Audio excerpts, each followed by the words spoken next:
datang di tempat ini, kami tidak sedang mengerjakan hal-hal yang agamawi,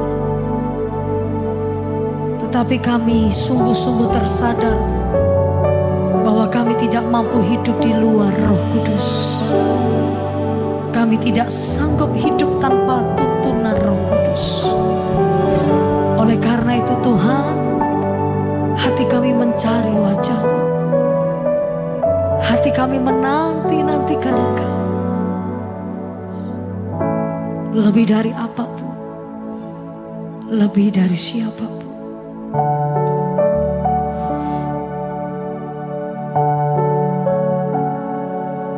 Alasan kami menyembah hanya karena kami mengasihi Tuhan.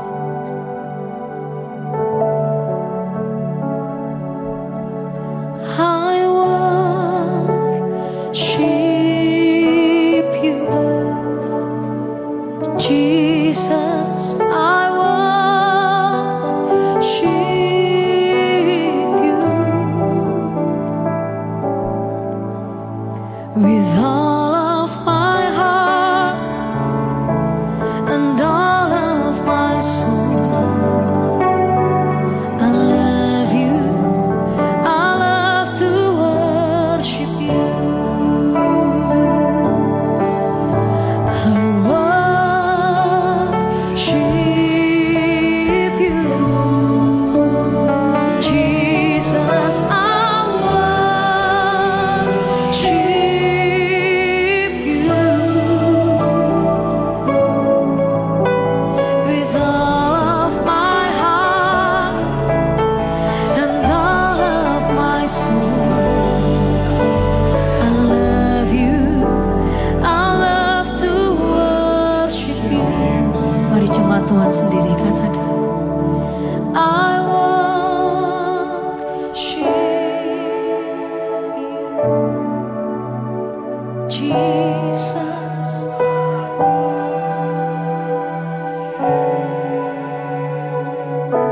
With all of my heart, yes, and all of my soul, we love you. I love you. Sekali lagi jemaat Tuhan, angkat tanganmu tinggi, katakan, I worship. Kami menyembah tidak dengan setengah hati. Kami memuji dengan tidak setengah hati, tapi dengan segenap hati kami. With all of my heart, with all of my heart, and all of my soul. I love you, I love to worship you. Kami mengasihi Engkau Tuhan. Mari nyatakan sama-sama, I worship you, my Jesus, Jesus. I worship you, oh, with all of my heart and all of my soul. I love you, yes, we love you. Oh, I worship you, oh Lord Jesus. I worship you, amen, amen, with all of my heart and all of my soul. I love you, I love to worship you.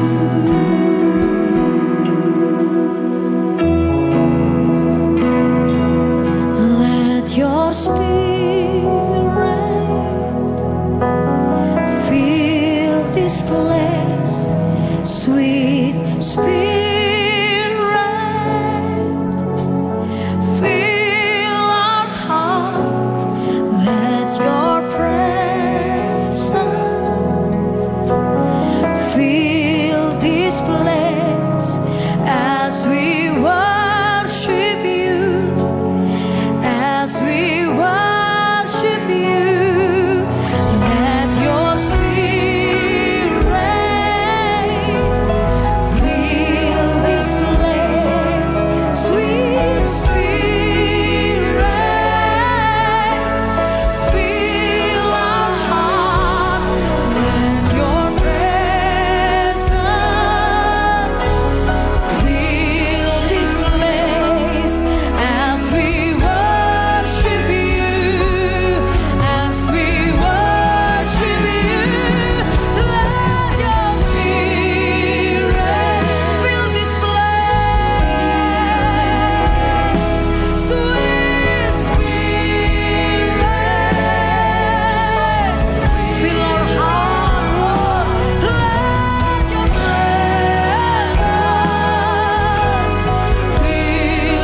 Yesusku,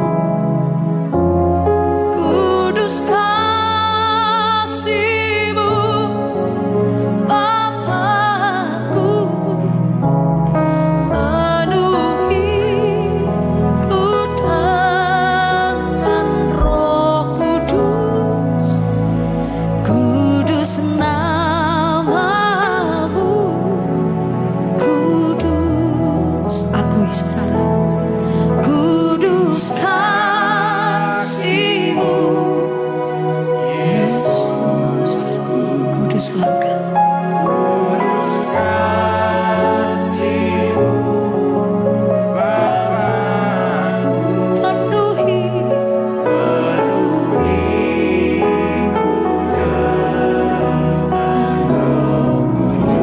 Kudus nama-Mu,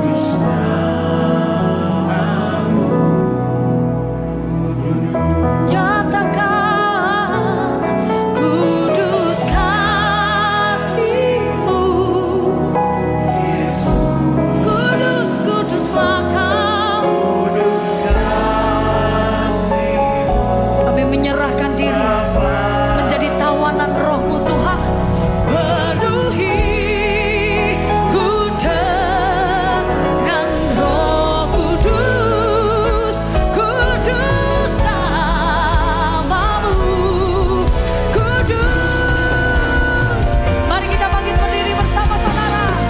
Katakan kudus kasih-Mu Yesusku, kudus, kuduslah.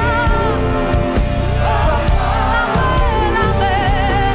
Penuhi ku dengan Roh Kudus, kudus nama-Mu Tuhan.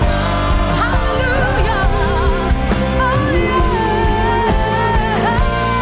Kudus kasih-Mu Yesusku, kudus kasih-Mu Bapakku, penuhi ku dengan Roh Kudus, kudus nama-Mu, kudus, kudus kasih-Mu. Amin, amin. Kau saja kami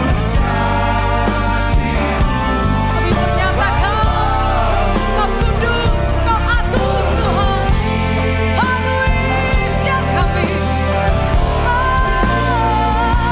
Kudus nama-Mu, kudus.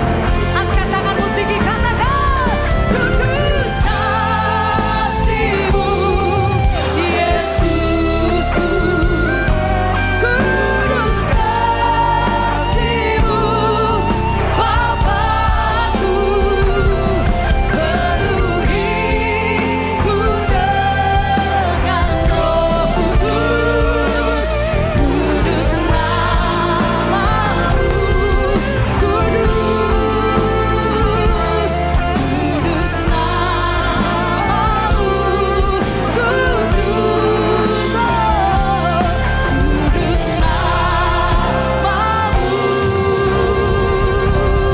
kudus. Haleluya.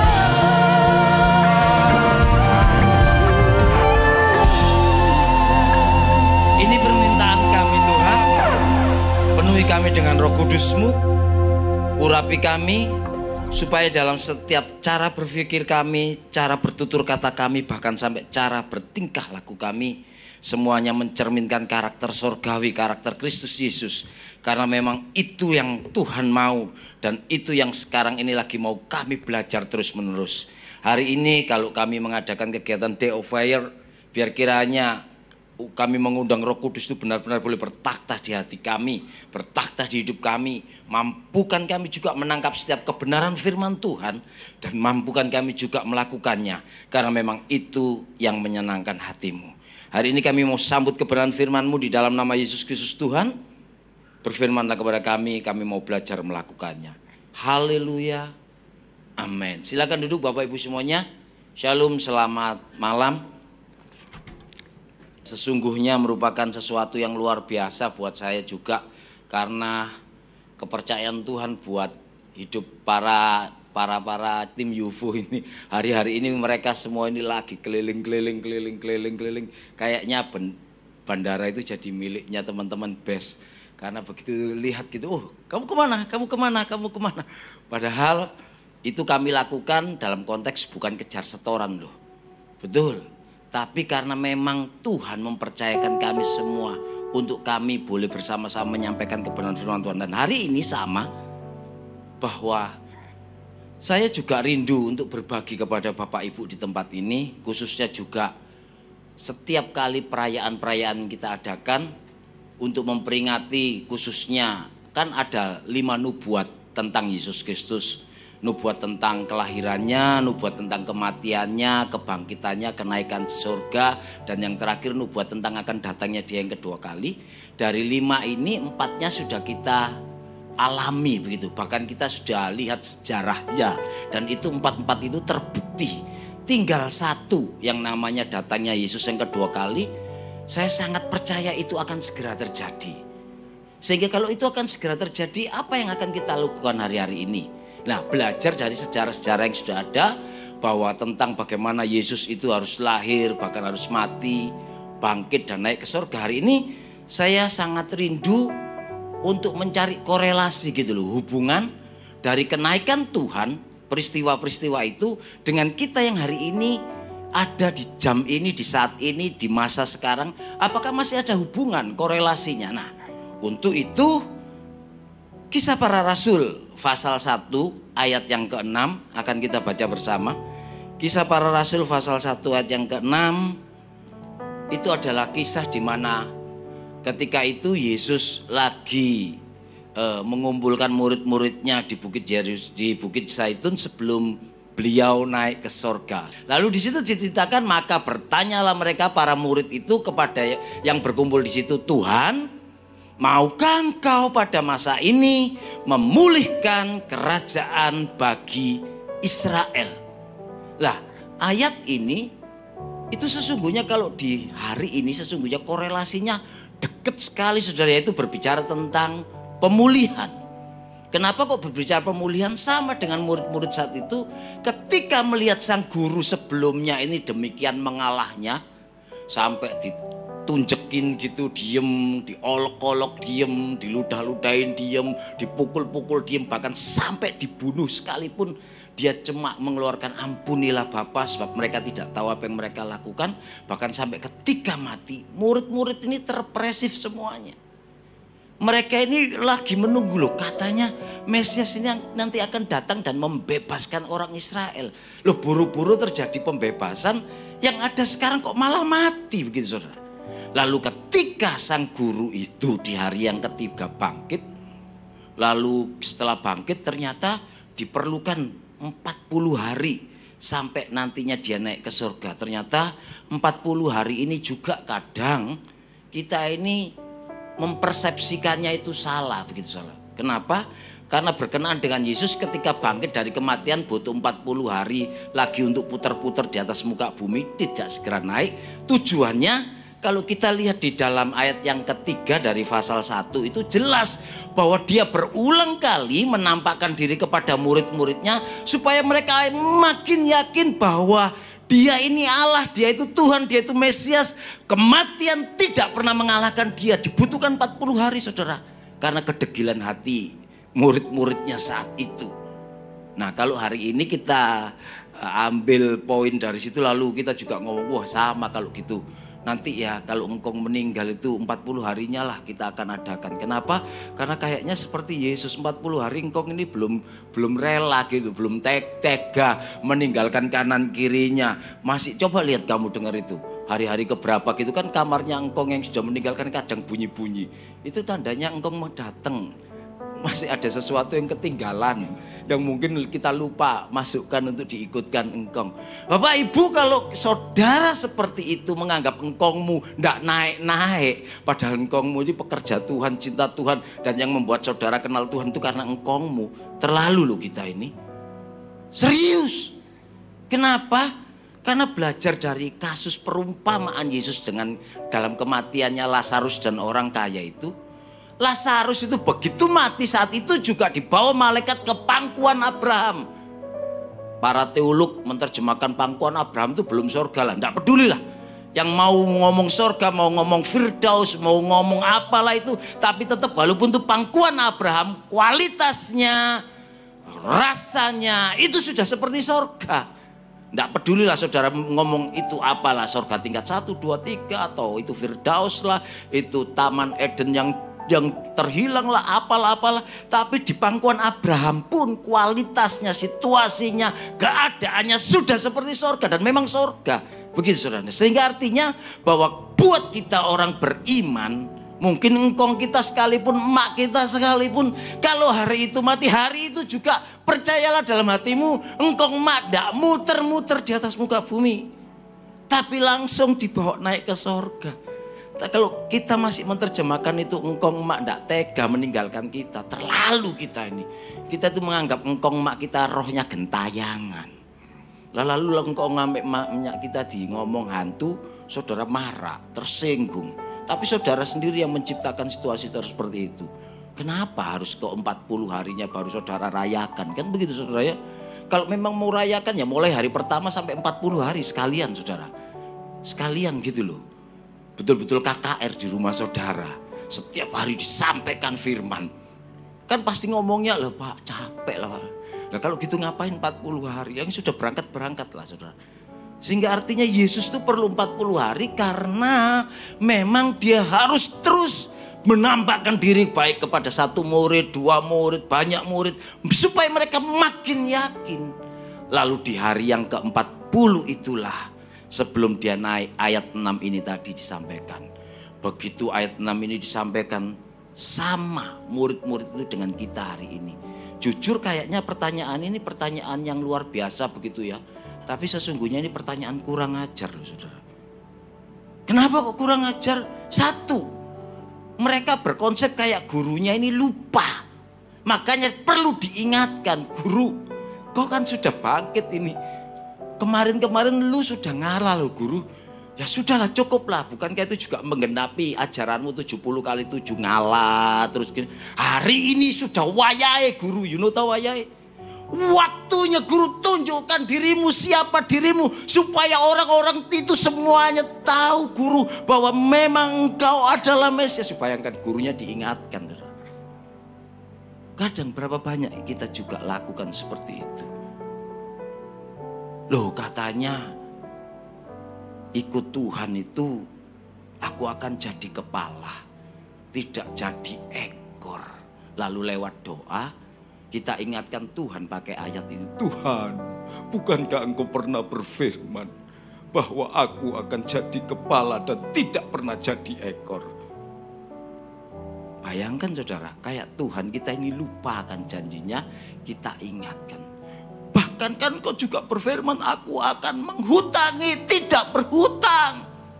Hari ini boro-boro tidak berhutang, rumah kontrak aja pusing kepala.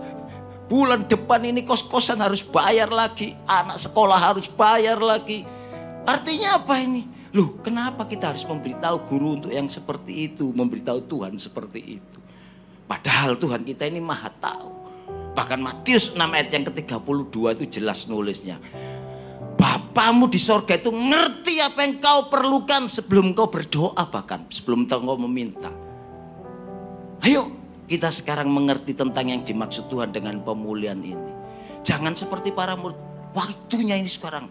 Ayo kapan kau pulihkan kerajaan Israel? Bukankah engkau keturunan Daud, di mana kerajaanmu itu harus ditegakkan lagi? Ini sudah capek kita ini kena tekanan yang namanya Romawi. Kita ini sudah dijajah. Kita harus bayar pajak, bayar ini, bayar itu, bayar ini. Capek guru. Ini waktunya tunjukkan kepada tentara-tentara Romawi ini. Ini loh kerajaan Israel yang tak tergoyahkan. Oh bayangkan saudara. Kadang kan sama dengan kita.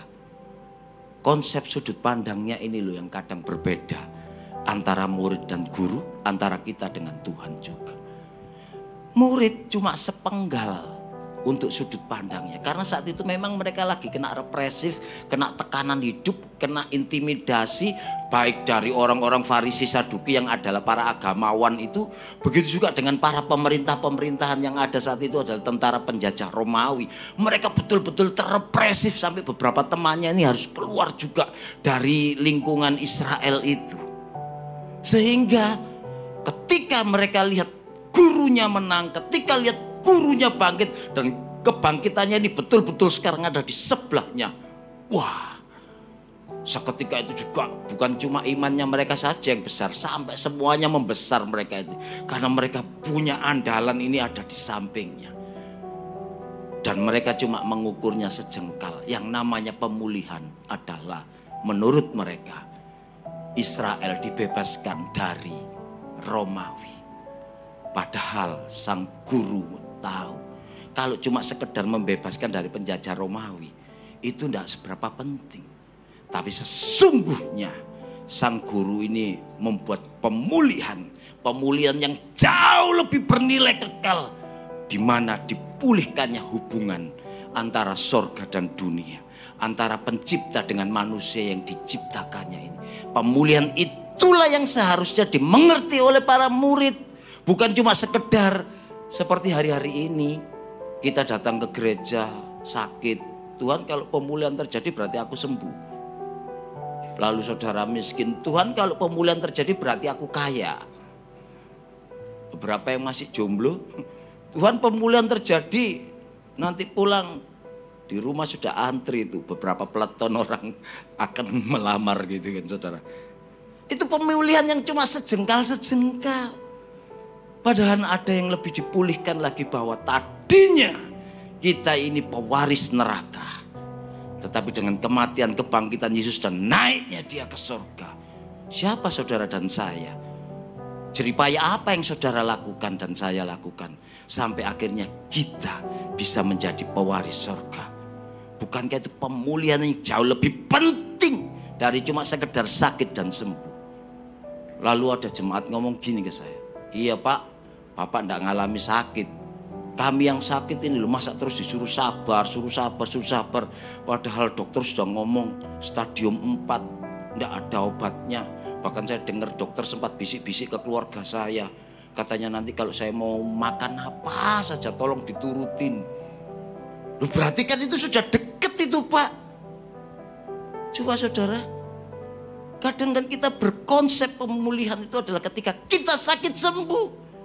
Pernahkah kita berpikir, walaupun kita sakit, mulut kita tidak pernah mengeluarkan persungutan kepada Tuhan, tapi bahkan terus mengucap syukur. Bahkan lewat lidah bibir kita bisa menguatkan orang-orang lain yang sakit.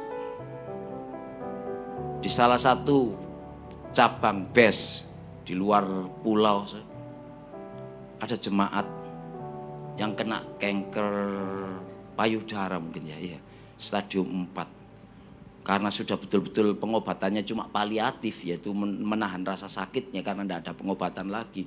Mau di kemo ya tetap begitu, mau di laser tetap begitu, mau dipotong ya tumbuh lagi begitu saudara. Akhirnya orang ini ngumpul begitu saudara, bikin gathering gitu ya, bersama-sama orang-orang sakit kanker yang lain begitu. Dia kumpulin mungkin ada sekitar 20 atau berapa orang. Lalu saling sesama kanker ini mereka sharing, saling menguatkan, saling berbagi, dan saudara tahu itu yang dia lakukan itu sampai tiba-tiba membernya dia yang puluhan tadi itu lepas satu persatu karena pass away, innalillahi. Coba bayangkan saudara, terus lakukan itu. Sementara seperti itu di waktu-waktu tertentu, teman ini juga tidak pernah meratapi hidupnya, tapi terus malah mengajak pasangan hidupnya, ayo kita masuk ke pedalaman desa-desa. Kita berbagi sukacita, kita sampaikan Injil Kerajaan Allah, kita berbagi apa yang Tuhan beri kepada hidup kita, sehingga akhirnya dia tetap jalan. Misi lokal gitu saudara, walaupun dia sakit, walaupun kesembuhan itu mungkin tidak ada.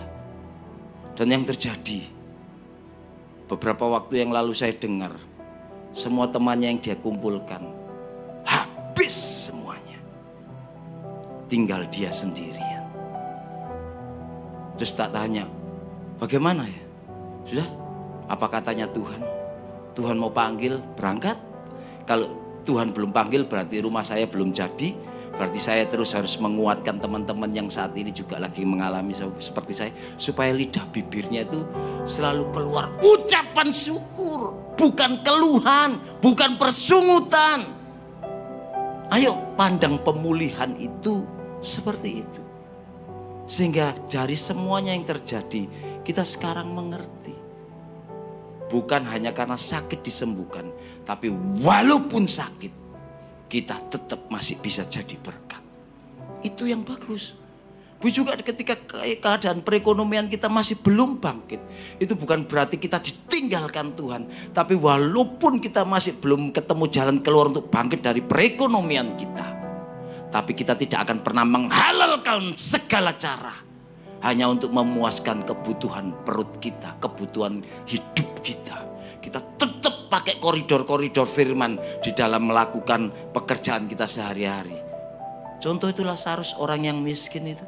Walaupun di mejanya orang kaya ini banyak makanan, dia tidak serta-merta alasan perutnya lalu tiba-tiba nyelonong masuk ke rumahnya orang kaya, ambil makanan lalu makan. Dan ketika ditanya, kenapa kamu curi? Loh, habis perut saya lapar. Kamu punya makanan lebih, gak pernah berbagi. Nyalakan orang lain kan. Bagaimana dengan kita hari-hari ini? Oleh sebab itu, ayo kita belajar lagi dari sisi yang namanya pemulihan ini. Makanya itu ketika pemulihan itu terjadi, murid-muridnya akhirnya sadar. Di pasal yang ke-14 ayat yang ke-27. Dari Kisah Para Rasul pasal 14 ayat yang ke-27, di situ dikatakan demikian. Setibanya di situ mereka memanggil jemaat berkumpul, lalu mereka menceritakan segala sesuatu yang Allah lakukan dengan perantaraan mereka para murid-murid itu, dan bahwa Allah telah membuka pintu, Ia telah membuka pintu, Yesus Kristus telah membuka pintu bagi bangsa-bangsa lain untuk mendapat selamat lewat iman kepada Yesus Kristus Tuhan melalui perantaraan penginjilan perbuatan para murid-murid yang tadinya sudah capek itu loh, saudara. Itu semua boleh terjadi ketika Roh Kudus mengurapi mereka di loteng Yerusalem. Dan hari ini berarti sama dengan kita. Ayo, jangan pernah mengecilkan arti kekuatan Tuhan dalam hidup kita. Kita tidak akan pernah tahu tiba-tiba tangan kita dipakai Tuhan untuk menjadi kepanjangan tangan Tuhan. Perhatian kita tiba-tiba bisa menjadikan orang itu dikuatkan hanya gara-gara kita ngomong, wih aku kangen loh, kamu sudah lama gak kelihatan ke gereja. Wih, ternyata aku di gereja ini ada yang ngangenin. Begitu. Dan hari ini ayo, sama dengan kita. Kadang kita gak sadar, tiba-tiba bungkus makanan aja ketemu teman, kita kasih. Tiba-tiba dia menangis dan ngomong gini, kamu tahu, aku sudah 2 hari ini puasa terpaksa. Bukan karena puasa programnya gereja. Puasa terpaksa karena memang tidak ada uang. Kehadiranmu persis malaikat yang diutus Tuhan. Wih, saudara, tiba-tiba saudara diterjemahkan oleh orang yang saudara tolong seperti malaikat. Siapa kita? Jangan pernah mengecilkan arti Tuhan. Para murid sudah mengerti saat itu. Sehingga lewat kiprah mereka, lewat tutur kata mereka, lewat cara berpikir mereka, lewat tingkah laku mereka. Ternyata ketika mereka mengabarkan Injil ke banyak-banyak orang, mereka sekarang akhirnya mengerti bahwa sesungguhnya Yesus Kristus bukan hanya untuk orang Israel saja, tetapi juga untuk bangsa-bangsa lain. Dan itu adalah saudara dan saya.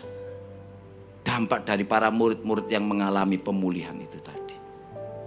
Saudara ingin dipulihkan? Mari sudut pandangnya diubah dari pemulihan cara sudut pandang Tuhan. Jangan lagi pakai sudut pandang kita. Seorang Rasul Paulus di dalam kehidupannya, dia tahu betul bahwa ada setan yang menggoda dia dengan menaruh duri dalam daging. Bahkan dia sudah berdoa kepada yang dia layani, yaitu Yesus Kristus Tuhan. Tapi apa jawabnya? Jawab Tuhan, Cukuplah kasih karuniaku. Artinya enggak apa-apa, terus biar aja darah juga di dalam daging ini. Bayangkan saudara. Loh Tuhan, aku ini sudah doa 2 kali loh kepada kamu ini. Ini sangat ganggu sekali. Itu banyak teologi yang teolog-teolog itu menerjemahkan, ada yang ngomong sakit mata lah, ada yang ngomong sakit ini itu dan pokoknya yang pasti keberadaan duri itu betul-betul mengganggu dalam aktivitas Rasul Paulus. Dan Rasul Paulus tahu bahwa itu bukan karena salahnya dia, itu karena memang utusan iblis, setan. Coba bayangkan saudara. Kemampuan Rasul Paulus ngusir setan dari banyak-banyak orang, wih luar biasa. Bahkan sapu tangannya saja ini loh dipakai untuk kesana kemari nyembuhkan orang sakit, sembuh. Sementara dia sendiri bergumul dengan utusan iblis yang jelas-jelas utusan iblis. Surga jawabnya apa? Cukup kasih karuniaku. Lah kira-kira kalau itu terjadi dalam hidup kita. Lalu ketika kita doa, puasa, pakai bergumul, enggak tahu. Tiba-tiba dengan audible kita ngomong, cukup, jangan minta, sembuh lagi. Mungkin gak salah Tuhan ini jawab. Waduh, kok kayaknya aku ikut Tuhan yang salah. Bapak Ibu masuk di gereja ini, sesungguhnya Bapak Ibu dididik, didewasakan untuk menjadi dewasa. Ya minta maaf kalau memang ada Bapak Ibu yang mungkin masih belum sampai di sana karena berkonsep Allahku Allah Jehovah Rafa, Jehovah Jireh, Allah yang menyembuhkan, Allah yang memberkati, Allah yang menolong gitu.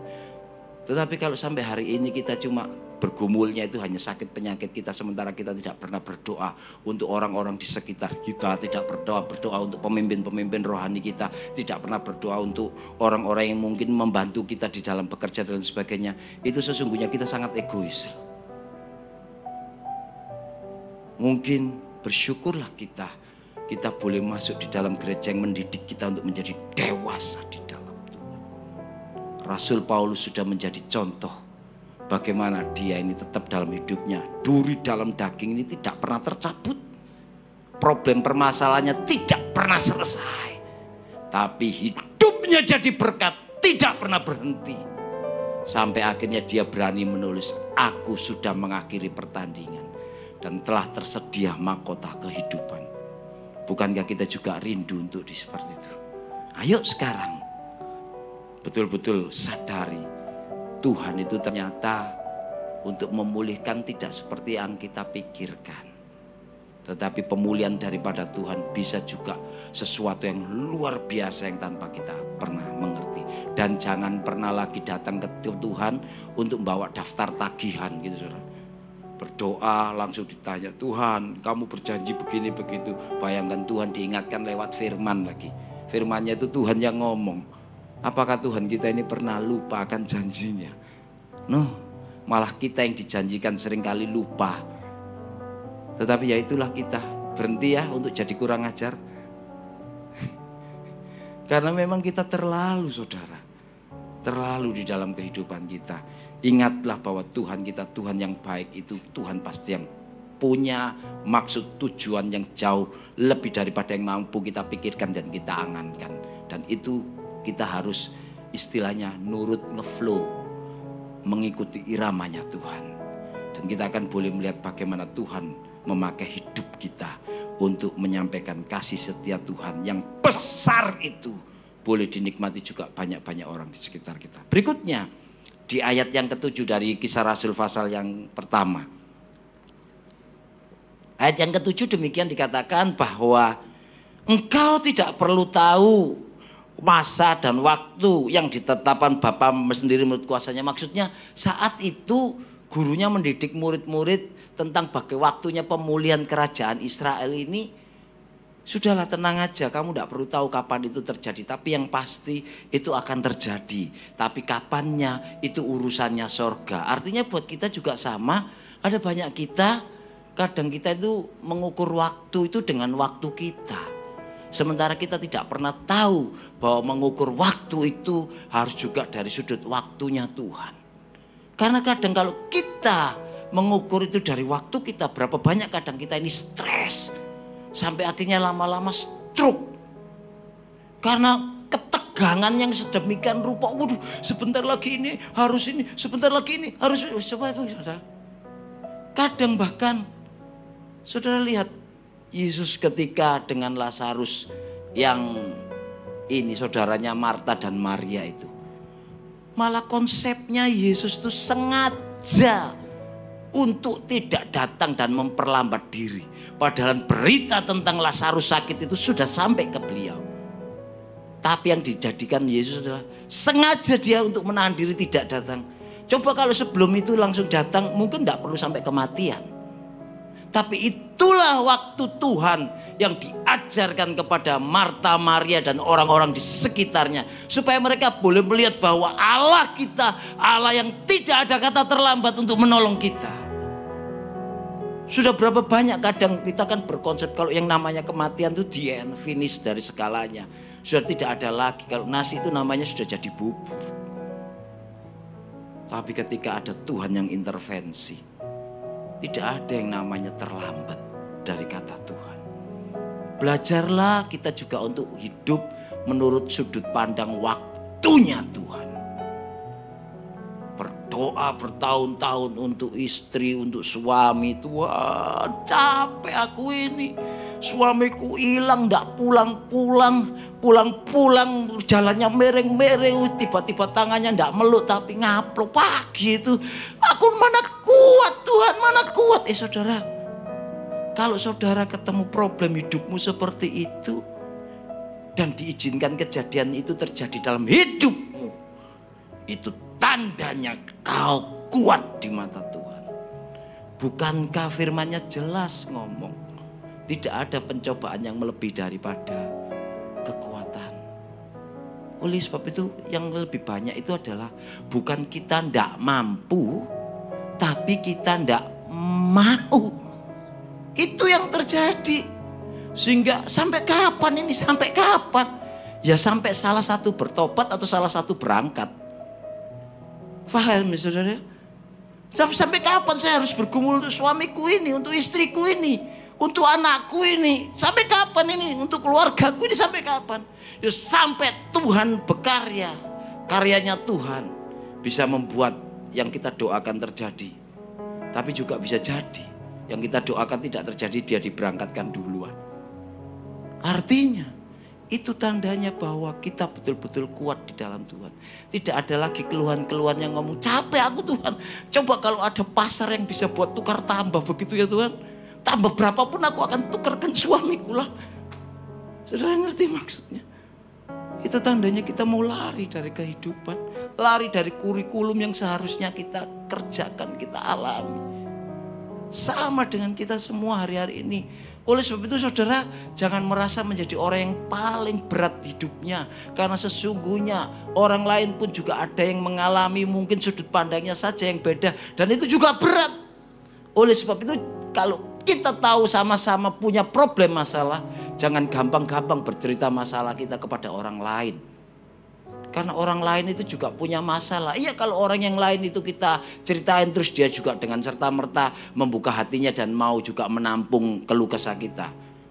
Kalau malah ceritamu dikasih bumbu, malah dijadikan trending topik. Dan akhirnya dari Sabang sampai Merauke tahu problemmu. Apa enggak malah berabe kita. Makanya Tuhan ngomong, masuk kamarmu, kunci kamarmu. Berdoalah kepada Bapakmu yang tidak kelihatan itu. Dan dia akan menolong kita dengan caranya dia. Entah suami atau istri kita yang dirubahkan, atau entah kita mendapat kekuatan yang lebih ekstra lagi. Sehingga itulah yang disebut dengan waktunya Tuhan. Hari-hari ini ada banyak kadang kita ini tidak tahan. Tuhan sudah capek loh jadi orang miskin. Sudah capek aku ini jadi orang sakit tidak sembuh-sembuh. Sabar saudara, tunggu sebentar lagi. Begitu Tuhan datang, sakit penyakit kita hilang. Begitu Tuhan datang, kemiskinan itu tidak menjadi bagian kita. Asal kita terus berpegang pada iman yang kita punya dan terus hidup kita ini melakukan perintah Tuhan. Kapan itu Pak? Ya tunggu waktunya Tuhan. Oh berarti itu nanti Tuhan datang ya Pak? Bisa jadi secara global gitu Tuhan datang. Tapi juga bisa jadi datang secara pribadi. Oleh sebab itu berulang kali setiap kali saya khotbah juga saya sampaikan kepada jemaat, ayo hati-hati dalam hidup kita. Siapa tahu malam ini merupakan malam terakhir kita. Wih Pak, ini hari-hari tentang Roh Kudus kok berbicara tentang kematian. Sekali lagi Bapak Ibu ya, saya ini punya sudut pandangnya itu demikian. Anak remaja menjadi pemuda gitu ya. Tak lihat-lihat kebanyakan tuh hampir mereka juga kan sekolah, kuliah, setelah selesai semuanya bekerja. Terus mulai pelan-pelan mempreparekan dirinya untuk sesuatu yang belum tentu pasti. Sesuatu yang belum tentu pasti itu apa namanya? Menikah. Loh, pernikahan itu kan memang sesuatu yang indah gitu ya. Tapi belum tentu loh itu sesuatu yang pasti kita alami. Karena ada beberapa teman saya juga sampai umurnya maju mapan 57, 58. Itu enggak merit. Padahal dulu ketika kuliah, wah yang namanya brush on sampai kayak ketatap meja. Merah-merah begitu. Waktu itu SPF belum ada di tahun-tahun 85, 87 awal-awal begitu belum ada itu Saudara. Seperti itu. Tidak tahu sekarang ini mungkin mataharinya makin jahat, makanya teknologi kosmetik itu makin meningkat lagi. Dan ada banyak orang prepare seperti itu. Bahkan anak saya juga. Kan saya punya anak gadis juga, tak pikir-pikir oh berdandan dia juga ya. Saya lihat dari belakang begitu. Dulu kalau orang pakai bedak kan cuma begini ini. Tidak tahu dia apa-apain begitu, pokoknya seperti itu Saudara. Saya lihat, ada banyak orang demikian persiapannya untuk paling tidak, wah tengok kanan tengok kiri siapa tahu ada lawan jenis yang kecantol kan gitu ya. Tapi banyak yang rupa harus ada sesuatu yang pasti dan kita tidak bisa menghindari, yang kadang kita lupa mempersiapkannya. Apa itu? Kematian. Saudara, untuk mati tidak nunggu kita tua. Untuk mati tidak nunggu kita sakit dulu. Untuk mati tidak nunggu kita miskin. Kapanpun saudara dan saya bisa mati. Sudahkah kita berkonsep, kita mempersiapkan hal ini? Jangan-jangan hari ini lagi datang tempat ini hatimu lagi panas. Karena suami mengecewakan, istri cerewet, anak tidak nurut, orang tua yang tua-tua itu sudah pikun tapi begini merepotkan kita. Bayangkan saudara, hati panas. Lalu saudara ingat lagu, lebih baik satu hari di pelataran. Akhirnya saudara datang ke gereja daripada di rumah pusing dengar suami, dengar istri, dengar anak, dengan orang tua kan begitu ya. Sehingga artinya sungguhkah kita hadir di tempat ini karena Tuhan ataukah karena pelarian daripada hati panas? Nah, kalau seperti itu ketika firman hari ini menyamperin hidup dan telinga kita, ayo persiapkan kita, persiapkan hidup kita. Karena kita tidak akan pernah tahu kapan itu akan datang. Tapi itu suatu kepastian. Suatu kepastian yang kita tidak akan pernah bisa menghindarinya.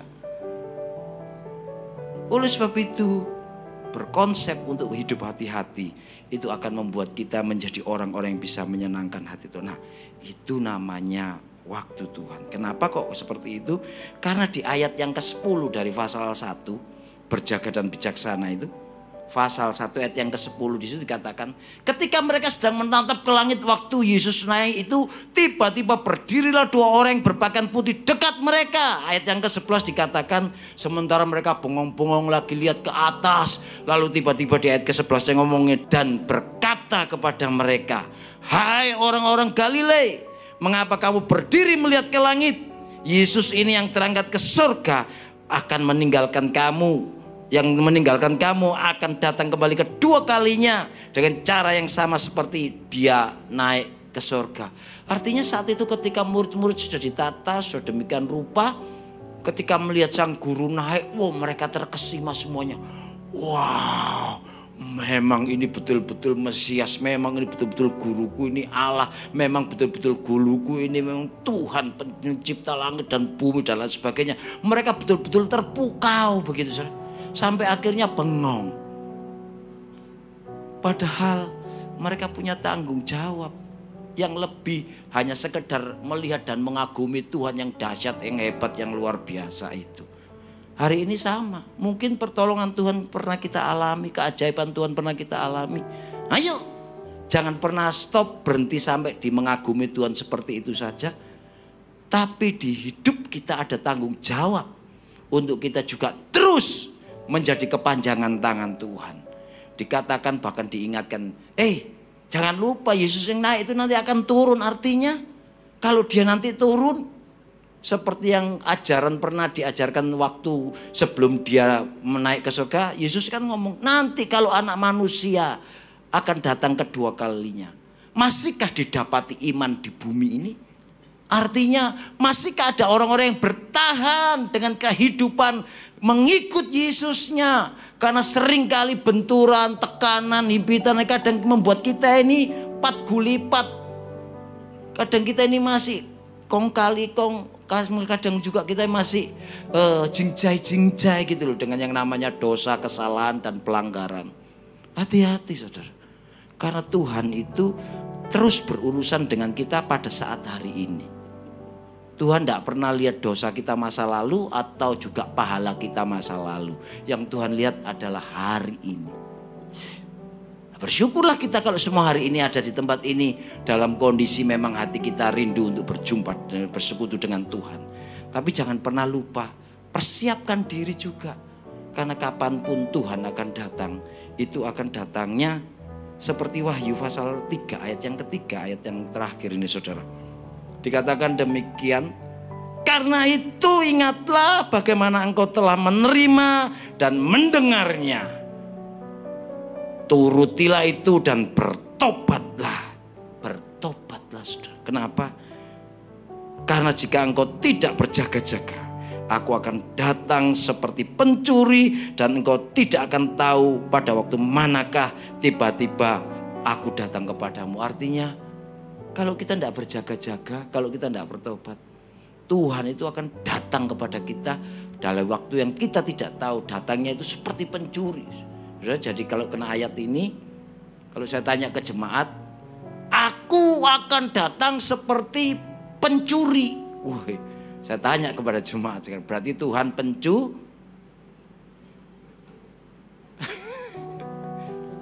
Aku akan datang seperti. Saudara kalau cuma global saja, oh iya ya ayatnya itu loh Pak, ada Pak, pencuri Pak. Loh saudara berani ngomong Tuhan itu pencuri? Pencuri itu cuma setan. Setan itu mencuri, membunuh dan membinasakan. Sehingga kalau ini artinya datang seperti pencuri, ayo jangan dilihat dari perbuatan mencurinya, tapi ini adalah ngomong tentang konotasi waktu. Gitu loh saudara. Sehingga dari waktu itulah dia itu mengidentikan tidak ada orang yang tahu. Siapa di sini yang tahu rumahnya akan dicuri orang? Siapa orang di sini yang tahu kaca mobilnya akan dipecah, nanti barang di dalam mobil akan diambil? Tidak ada yang tahu. Artinya bahwa sebab itu kita harus berjaga-jaga. Berjaga-jaganya di garis bawah yang namanya bertobat. Tidak peduli saudara ikut Tuhan sudah puluhan tahun mungkin, tapi tetap bertobat itu perlu. Bahkan yang pembicara di tempat ini juga sama. Bertobat itu wajib dan harus terus. Jangan sampai kadang kan kehidupan kerohanian kita bisa naik turun. Tapi ketika kita dalam kondisi lemah, segeralah ingat ada firman menghendaki kita harus bertobat. Supaya nanti kapanpun Tuhan datang buat kita, kita akan didapati sebagai hamba Tuhan yang baik dan setia. Kunci F. Haleluya. Ku telah mati dan tinggalkan cara hidup yang lama.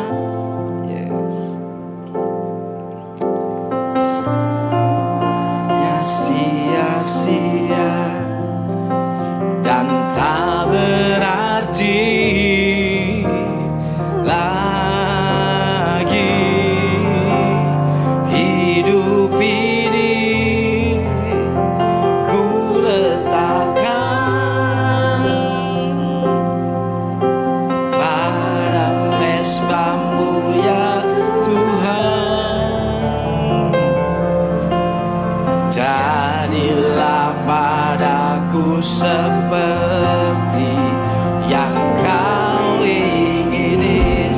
lagi sama-sama kan katakan lagu ini sebagai cetusan iman kita. Haleluya.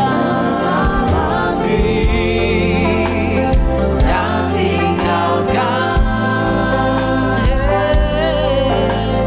cara hidupku yang lama, semuanya sia-sia dan tak berarti lagi. Hidup ini ku letakkan pada mesbah-Mu ya Tuhan. Jadilah padaku seperti yang Kau ingini. Seringkali dalam kehidupan kita, Tuhan baik adalah ketika Tuhan menjawab doa kita. Tuhan beserta adalah ketika apa yang kita harapkan terjadi, ketika yang kita imani menjadi kenyataan. Tapi kita seringkali juga lupa bahwa sesungguhnya ada pemulihan-pemulihan daripada Tuhan yang harus kita cermati dalam kedewasaan iman kita. Ada kalanya doa-doa kita rasanya masih jauh dari yang dijawab itu. Tapi jangan pernah lupa bahwa lidah bibir kita dan perbuatan kita harus terus tetap memuliakan Tuhan. Jangan sampai ada terbersit persungutan, tidak menerima keadaan, sampai akhirnya komplain kepada Tuhan. Karena kita tahu Tuhan kita sangat baik dan bertanggung jawab atas hidup kita.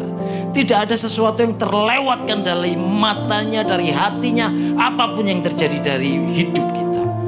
Percayalah hal itu sebagai suatu kebenaran. Karena kita tahu Tuhan kita lebih mengerti tentang keberadaan kita dibanding diri kita sendiri. Izinkan firman hari ini mendidik kita untuk kita setingkat lebih dewasa lagi. Bahwa kadang pemulihan daripada Tuhan lebih daripada yang kita harapkan. Bahkan juga yang namanya waktunya Tuhan itu adalah segala sesuatu yang diukur dengan masa dan waktu Tuhan. Seringkali kadang kita tidak merasa mampu, tidak betah, tidak tahan. Tapi sesungguhnya kekuatan dari surga itu lebih dalam hidup kita. Hanya seringkali kita terlalu egois mengasihi diri kita sendiri. Tapi lewat firman yang kita dengar hari ini, ayo kita berjaga yuk. Ayo kita terus mengucap syukur. Ayo terus kita berdiri sesuai dengan panggilan kita. Kita harus menjadi kepanjangan tangan Tuhan, menjadi jawaban doa buat orang-orang di sekitar kita.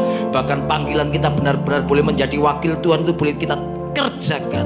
Karena setiap tutur kata, tingkah laku, cara berpikir kita semuanya itu mencerminkan karakter Kristus yang kita ajar, kita pelajari dalam hal ini. Oleh sebab itu biar kiranya Tuhan terus memampukan kita, menguatkan kita untuk kita terus menjadi orang-orang yang bisa menyenangkan hati Tuhan. Karena kita tahu waktunya makin dekat dan makin dekat lagi. Sehingga kita akan harus siap sedia kapanpun itu terjadi. Kita tidak akan pernah ketinggalan seperti 5 gadis yang bodoh itu. Tetapi kita akan bersama-sama menyongsong Tuhan. Melihat bagaimana Dia yang sudah naik ke surga akan datang menjemput kita semua. Bukan seperti pencuri, tapi seperti mempelai yang menjemput kekasihnya. Dan itu kerinduan kami semua Tuhan. Mampukan kami untuk terus berdiri berdoa, bertekap seperti iman. Dan Tuhan dapati kami melakukan semua firman-firman-Mu. Karena memang itu yang menyenangkan hati-Mu. Saya undang jemaat sama-sama bangkit berdiri. Sama-sama pujikan lagu ini sekali lagi. Haleluya. Mati.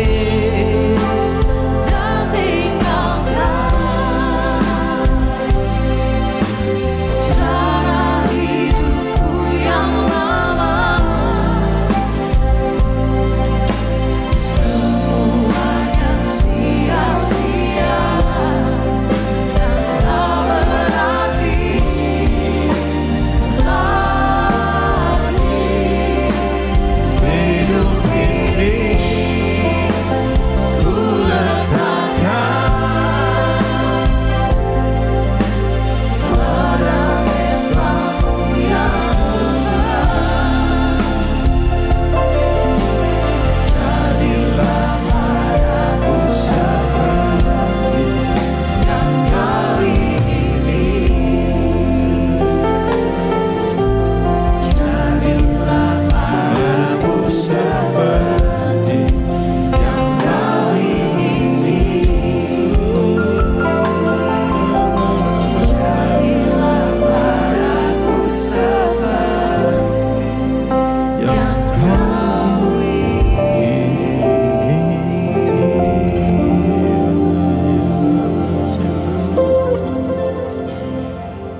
Biarlah momen 10 hari ini di On Fire, kami boleh betul-betul mencari wajah Tuhan, rindu akan Tuhan, mendekat kepada Tuhan, punya rasa butuh kepada Tuhan. Supaya Tuhan penuhi dengan kuasa Roh Kudus-Mu kepada setiap kami Tuhan. Kami yakin di saat kami benar-benar ada di dalam hadirat-Mu setiap saat, ada satu momen di mana kuasa itu diturunkan kepada setiap saudara. Saudara dipulihkan. Saudara menjadi orang-orang yang mampu untuk berbuat baik. Mampu mengampuni, mampu murah hati, mampu melayani, mampu mengasihi Tuhan sungguh-sungguh. Dan biarlah di saat kuasa itu turun, ada mujizat terjadi atas hidup kami. Yang sakit boleh disembuhkan oleh Tuhan. Kuasa itu nyata, dahsyat. Bagi manusia tidak mungkin, tapi tidak demikian bagi Tuhan. Segala sesuatu mungkin bagi Tuhan. Persoalan masalah yang saudara hadapi, dan biarlah saat kuasa itu turun pada waktunya, aku akan dipulihkan keuanganmu, dipulihkan rumah tanggamu, dipulihkan pelayananmu. Oh, haleluya. Penuhi setiap kami Tuhan. Oh, Yesus, sembah Dia. Ku sembah Kau Tuhan, sembah Dia. Penuhi kami Tuhan.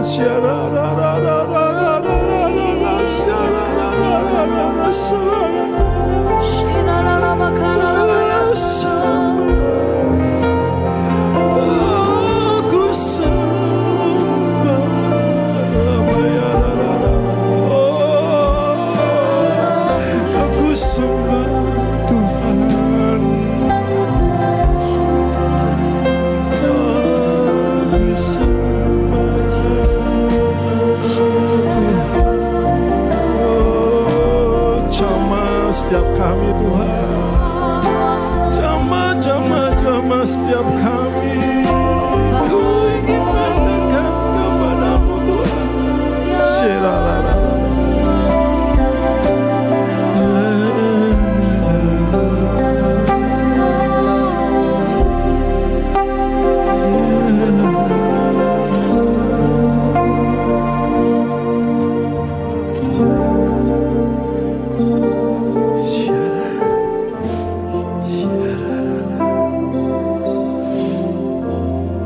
Inilah yang ku renungkan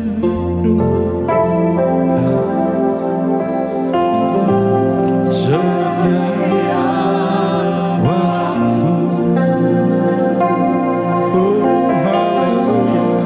Nyanyian pujian dan pengagungan kepadamu. Katakan dengan sungguh-sungguh Tuhan, biarlah manis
tangan di dada, kita mau terima berkat Tuhan.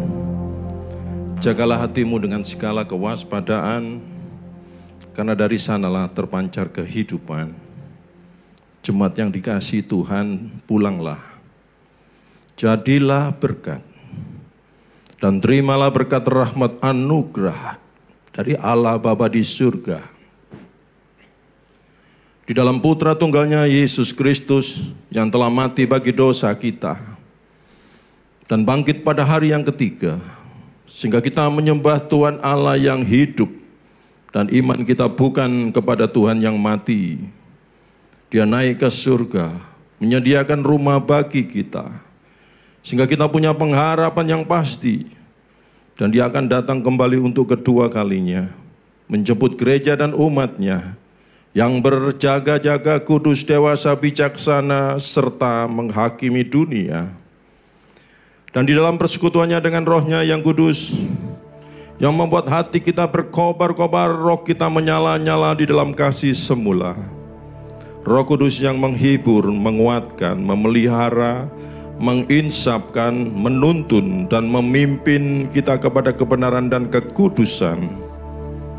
Serta menjadi saksi Kristus mulai hari ini sampai selama-lamanya. Oh, praise the name of the Lord our God. Oh, praise His name forevermore. For endless days we will sing your praise. Oh Lord our God. Oh, praise the name. Oh, praise the name of the Lord our God. Oh, praise His name forevermore.